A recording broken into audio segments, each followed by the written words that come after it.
سلام علیکم برادران.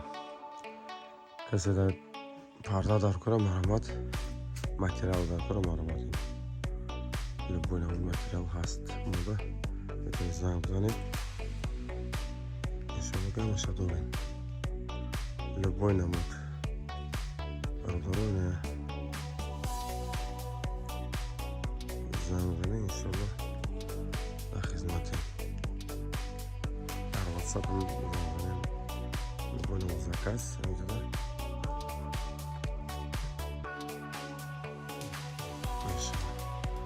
заказ тайёр мешавад.